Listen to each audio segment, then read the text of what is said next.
concordando em oração conosco, amém? Eu quero compartilhar com vocês um versículo do livro que eu comecei a ler agora na minha devocional, que é o livro de Lucas. Esses dias agora, vocês que estão me acompanhando vão ver muito o livro de Lucas, amém? Então, Lucas capítulo 2, um versículo bem simples, mas de um grande contexto. Eu entendo, queridos, que a Bíblia ela é uma fonte inesgotável, né? Então, você pode ler ela inúmeras vezes, o mesmo capítulo, o mesmo versículo, mas para aquele dia, para aquela circunstância, Deus tem algo novo, né? A palavra dele se renova a cada manhã. Então, se existe uma coisa que não tem prazo de validade e que não se perde com o tempo, é a Bíblia, é a palavra de Deus. Pelo contrário, ela dá sentido aos dias, ela dá sentido como é que eu posso dizer? Ela dá sentido às circunstâncias, ela dá sentido à sua vida, amém? Então, Lucas capítulo 2, apenas o versículo 7, a palavra do Senhor, não 6, para a gente trazer o contexto e entender. A Bíblia diz assim: E estando ali, chegou a hora de nascer o filho dela, e ela deu à luz seu primeiro filho, um menino. Enrolou num cobertor e o deitou numa manjedoura, porque não havia lugar para eles na hospedaria. Amados, eu vou ler esse versículo novamente, porque às vezes é até inacreditável o que a gente está lendo. Olha só. E estando ali, chegou a hora de nascer o filho dela. E ela deu à luz a seu primeiro filho, um menino. Enrolou-o num cobertor e o deitou numa manjedoura, porque não havia lugar para eles na hospedaria. Amados, nós não estamos falando aqui de qualquer pessoa. E quando eu falo no sentido de qualquer pessoa, não é desmerecendo ninguém, porque todos nós, diante do Senhor, somos semelhantes, né? Nós somos o próximo um do outro. Então não há menos, não há mais. Mas quando eu me retrato aqui, é porque, quando eu especifico isso aqui, é porque nós estamos falando do Filho de Deus. Quando a Bíblia fala ela, aqui está falando de Maria, a mãe de Jesus. Quando a Bíblia fala que eles, nesse contexto, nesse texto aqui, ela está falando de Maria e de José, ela está falando do nascimento de Jesus. Olha que coisa extraordinária, né? E assim, quem é Jesus? Jesus é o Filho de Deus. Jesus é o próprio Deus. É a pessoa mais importante da terra e dos céus. Então nós estamos aqui falando daquele que é soberano. E a Bíblia está dizendo aqui que o soberano não teve lugar para se hospedar no seu nascimento. Traga a realidade para o nascimento, você que já participou, ou do nascimento do seu filho, ou do nascimento de alguém que você ama muito, que admira, ou não sei se vocês já chegaram até ver o nascimento de algum desses filhos de artistas, de pessoas, digamos assim, com posses aqui na Terra, né? E a gente vê toda aquela expectativa, né? Procura-se realmente o melhor, aquela coisa toda, né? E sim, porque é o nascimento, né? É o primeiro, primeiro bom dia, é o primeiro dia dessa pessoa aqui na Terra. Então, sim, há uma preparação. Mas o que me chama a atenção aqui é porque era o nascimento do próprio Deus aqui na Terra. Era o nascimento do Filho de Deus. E a Bíblia está dizendo que não havia lugar para ele se hospedar. Olha que coisa forte. E por que Deus permitiu que o filho dele nascesse numa manjedoura? Amados, a manjedoura, na realidade, Jesus nasceu, não tinha um lugar na hospedaria, tipo assim, não tinha lugar na pousada para ele, né, para Maria, para José, e eles ficaram no estábulo. E Jesus nasceu numa manjedoura. Manjedoura é o lugar é o tabuleiro onde os animais eles se alimentam. E a Bíblia diz que aquele lugar ali foi o berço para Jesus, né? Para Jesus nascer. Mas o que é que a palavra do Senhor ela traz para nós nesse contexto, um contexto tão forte, queridos? É para que o Senhor mostre para a gente que o importante, na realidade, não é o seu começo, não é como você começa. O grande Deus se fez homem, se fez humilde entre nós. Então, o importante aqui não é de onde você vem, né? Eu acredito que Deus permitiu isso aqui para mostrar para a gente que a questão não é de onde você vem, nem como você surgiu, não é a circunstância de como você surgiu, mas para onde o teu propósito vai te levar. Olha como, pelo menos assim, isso foi algo que o Senhor ministrava ao meu coração aí, assim que eu tava lendo, sabe? Quando eu li isso aqui, eu fiquei inquieta, eu fiquei meio que inconformada. Eu disse, meu Deus, como é que o próprio Jesus não teve um lugar para nascer, não teve um lugar para se hospedar, nasceu num tabuleiro, né? Nasceu numa manjedoura, nasceu num estábulo, e Deus falava e o Espírito Santo ministrava meu coração. Minha filha, é para que ninguém, é para que o homem realmente seja indesculpável, como diz lá em Romanos 1:20, né? A Bíblia diz que o homem ele é indesculpável, porque a gente não tem desculpas, queridos. O próprio Deus está dizendo aqui, o meu filho nasceu num estábulo, ou seja, não importa de onde você veio, não importa em que família você nasceu, não importa em que cidade você surgiu ou como foi a situação, de onde você veio. Mas o que importa é para onde o teu propósito te levará.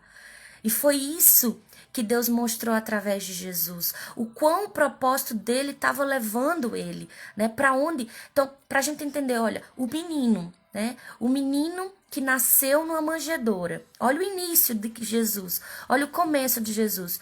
O menino que nasceu numa manjedoura. Hoje que a gente está ouvindo sobre ele, hoje que a gente está ouvindo sobre o início dele, hoje esse mesmo menino, né, está assentado no trono mais sublime. Então, o Senhor prova para nós, ele mostra para nós que a questão não é de onde você veio, não é como começou a sua história, mas para onde o teu propósito está te levando. Mas o que o teu propósito está fazendo através de você na vida de outras pessoas. Amados, eu não sei se você está tendo assim essa mesma esperança no Senhor, essa mesma certeza de saber que o grande Deus, né, ele permitiu que isso de certa forma acontecesse. E se a gente for mais profundo, a gente vai ver que Jesus naquele momento, o fato dele estar ali naquele estábulo, que aparentemente, naturalmente para as pessoas, não, as pessoas poderiam olhar e dizer assim, não, ele não é o rei dos reis, ele não é o Messias. Como é que seria ele se ele nasceu, nem numa pousada ele nasceu, né? Ele nasceu num estábulo, não pode ser ele. Mas eu não sei se você sabe, naquele momento histórico, né? As crianças, estava acontecendo um censo ali, por saberem que o próprio Filho de Deus estaria, que o Messias estaria surgindo, Jesus estava em perigo. E Deus, de certa forma, escondeu o seu filho ali naquele momento para um propósito, né? Então, amados, entenda uma coisa. Às vezes a gente fica indignado, a gente fica sem entender por que a vida de fulano, a vida de cicrano é assim, né? E olha de onde eu vim, olha como eu sou. Será que tem algum propósito para mim? Volto a dizer, não é, a questão aqui não é de onde você veio, mas é para onde o teu propósito te levará. Não é como você começou, mas é como você vai terminar, sabe? Há um versículo na palavra de Deus, lá em Eclesiastes, que diz que o final das coisas é melhor do que o princípio delas. E toda a tua trajetória, onde você está hoje, tudo que você está vivenciando, tudo isso está preparando você. Tudo isso está lapidando você. Na realidade, o nosso propósito nos treina. O nosso propósito, ele nos lapida, sabe? Ele nos melhora, ele nos aperfeiçoa. Ninguém nasce pronto. Amém? Ninguém nasce pronto. Mas se permita ser lapidado, se permita ser moldado, se permita ser transformado pelo Senhor. Outras coisas que eu pontuei aqui também, né? Além de Deus nos mostrar que a questão aqui não é como a gente começa, mas para onde o nosso propósito nos levará.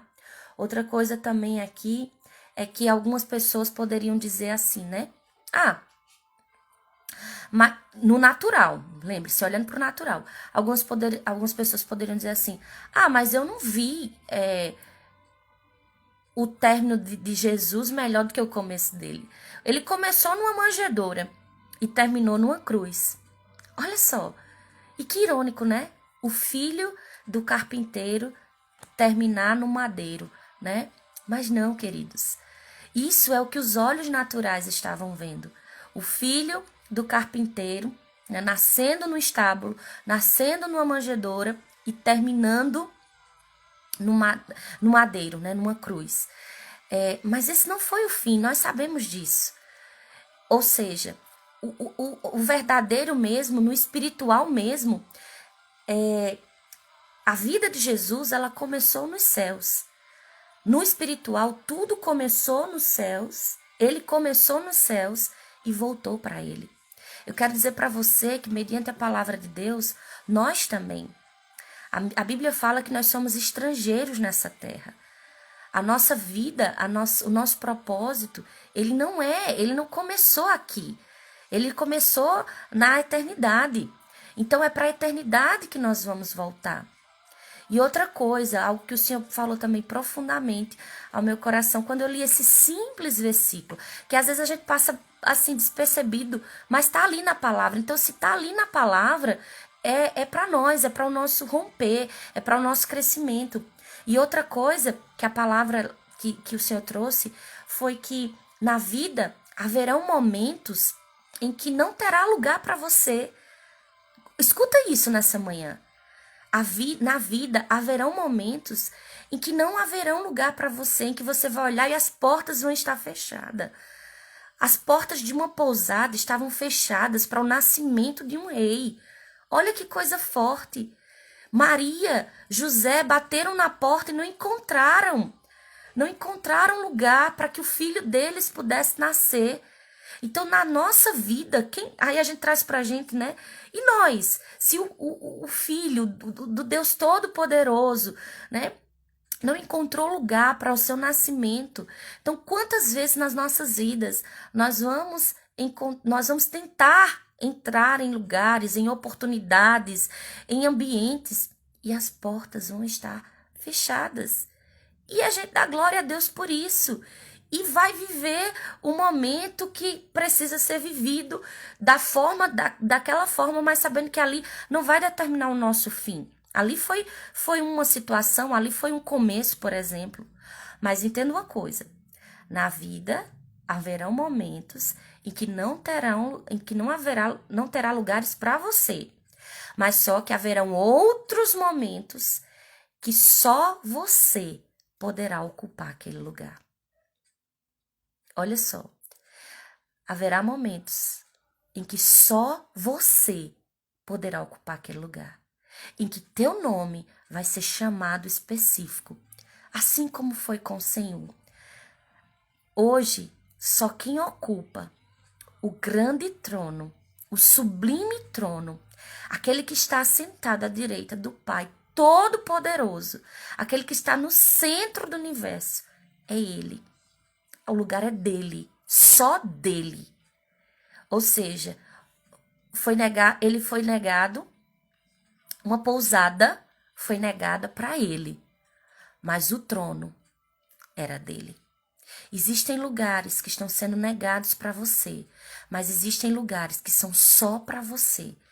Ou seja, que é teu nome que vai ser chamado para aquele ambiente ali, para aquele lugar ali, sabe? Isso é aqui no nosso natural. Olha só, existe um lugar específico, queridos. Existe um lugar específico para todos nós. Nessa manhã eu quero que o Senhor te traga a memória, quando ele disse que estaria preparando uma morada específica para cada um de nós. Ele disse, eu vou para o Pai e eu estou preparando uma morada para você. Às vezes, portas podem ter se fechado aqui e outras portas serão abertas ainda aqui. Mas eu quero que você saiba que existe um lugar. E nesse lugar, teu nome, a porta já tá lá, sabe? Teu nome reservado para quem? Para você. Amém? Que nós venhamos crer nisso nessa manhã. Essa palavra ela traz muito contexto para as nossas vidas. Primeiro, que não importa como você começa. O próprio Cristo, o próprio Jesus, começou num lugar que não era para ele. Era para os animais. Olha só. Serviu o tabuleiro, que era de utensílio para comida dos animais, foi o berço do grande mestre. Mas não é como você começa. É como você, na realidade, não é nem como você termina. É para onde o teu propósito te levará. Outra coisa, haverão lugares em que não haverão lugares para você. Na realidade, haverão momentos em que não haverão lugares para você. Em que você vai procurar, digamos assim, oportunidades e você não vai encontrar.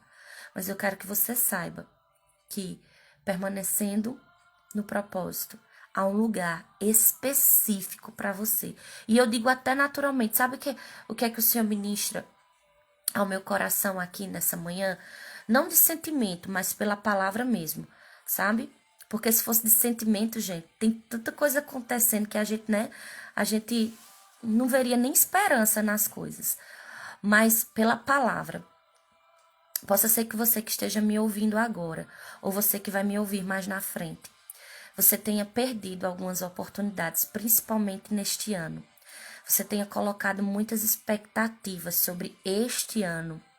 Quem sabe na sua listinha de virada de ano de 2019 para 2020, né? Muitas coisas que você colocou ali, muitos objetivos que você colocou ali, foi negado para você, sabe? Você chegou ali e não viu oportunidades.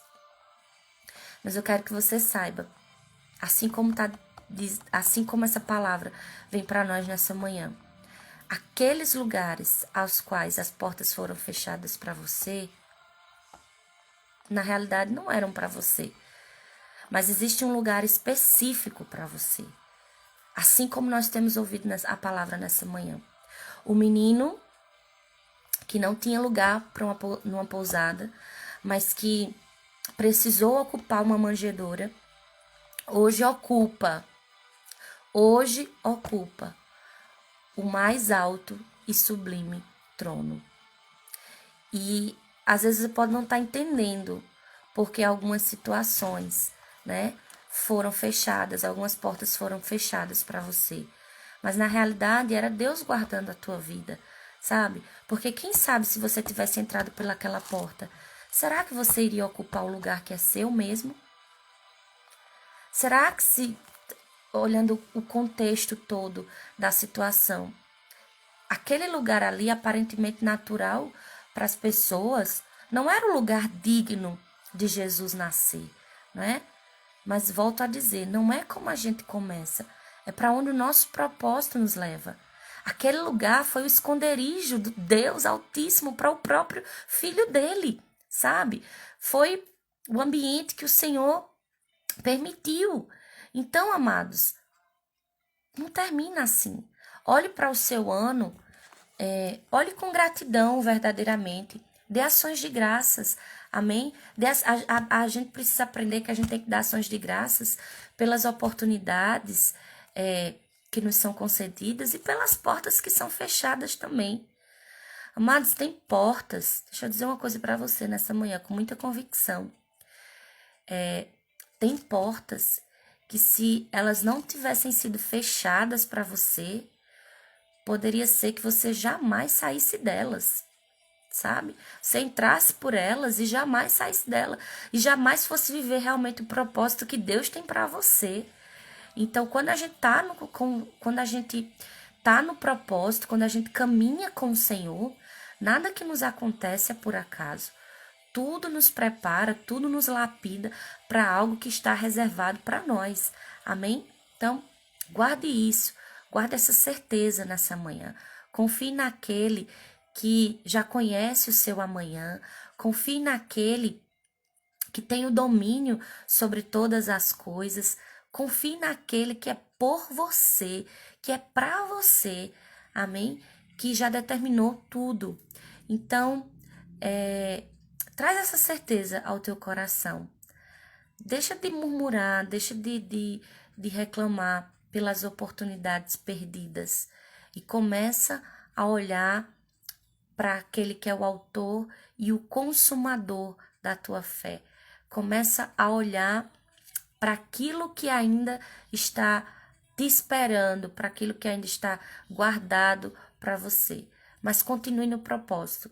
Lembre-se, agora detalhe, né? A gente não está aqui para falar somente de prosperidade, não, misericórdia, né? A prosperidade, a bênção, a multiplicação, ela é uma consequência de quem se esforça, de quem semeia. Jesus, ele ocupou o mais alto e sublime trono. Por quê? Porque ele foi fiel em tudo.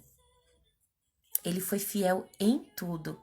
Houveram momentos, e a gente sabe, né, a gente não pode esquecer do Getsêmani. Eu preciso dizer isso nessa manhã. Houveram momentos lá no Getsêmani que o próprio Jesus disse: se for possível, afasta de mim esse cálice, mas que seja feita a tua vontade e não a minha. Às vezes o viver o propósito vão ser coisas que você não vai querer. O processo vai ser coisas que você não vai querer passar. Mas que nesses momentos, pronto, o Senhor traz uma direção para nós nessa manhã agora. Nos momentos mais difíceis da sua vida, que da sua boca saia a seguinte declaração, a seguinte oração de fé: Pai, que seja feita a tua vontade e não a minha. Amados, porque se a gente for fazer a nossa vontade, a gente está permitindo que o lugar que era para ser nosso não seja ocupado, né? E a única coisa que o inimigo quer é que você não ocupe o lugar para o qual você foi chamado. Então, que a gente possa nessa manhã, através dessa palavra, ser renovados, amém? E procurar ser fiel à palavra, procurar ser fiel ao Senhor em tudo. Então, não olha para o teu começo, mas olha para onde o teu propósito vai te levar. Amém, queridos? Em nome de Jesus. Então, vamos orar. Coloque agora as suas necessidades diante do Senhor. Se você achou que em algum momento da sua vida o Senhor foi injusto com você, por ter permitido que algumas coisas acontecessem, por ter permitido que algumas portas fossem fechadas, por ter permitido que você não começasse em berço de ouro, digamos assim, traz à tua memória hoje, tá? Que o próprio Rei dos Reis teve uma porta negada no início de tudo. Olha só, no início de tudo. Ou você acha que se aqueles donos daquela pousada, por mais que a pousada tivesse cheia, soubessem que quem estava ali para nascer era o Filho de Deus, o Todo-Poderoso, você acha o dono era capaz de pegar o próprio quarto dele e dizer assim: vem Maria, vem José, eu dou a minha cama aqui para que Jesus venha, para que Jesus nasça aqui, né? A questão, queridos, é que às vezes algumas portas estão sendo negadas porque as pessoas não sabem nem quem você é. Às vezes nem a gente mesmo sabe quem a gente é, não é? Mas mesmo Jesus sabendo quem ele era, mesmo José e Maria sabendo quem eles eram, eles passaram por esse processo de portas negadas, de viver situações difíceis, como ter um filho no estábulo, não é? Mas nada disso, preste atenção, nada disso impediu que um anjo do Senhor viesse a pastores e avisassem que o Messias havia nascido. E mesmo no estábulo, Jesus foi presenteado com ouro, mirra, Olha só, ô amado, recebe essa palavra nessa manhã, em nome de Jesus, porque eu tenho certeza que Deus está sendo específico com algumas pessoas aqui. Amém? Para de olhar para as situações, para de olhar para as portas fechadas e lembra que você é filho de Deus e lembra que você tem um propósito e seja fiel a esse propósito. Não aceite não aceite, como é que se diz? Pratos de lentilhas na sua caminhada, não. Mas permaneça no foco. Negue a sua vontade, mas que seja feita a vontade do Senhor nas nossas vidas. Amém?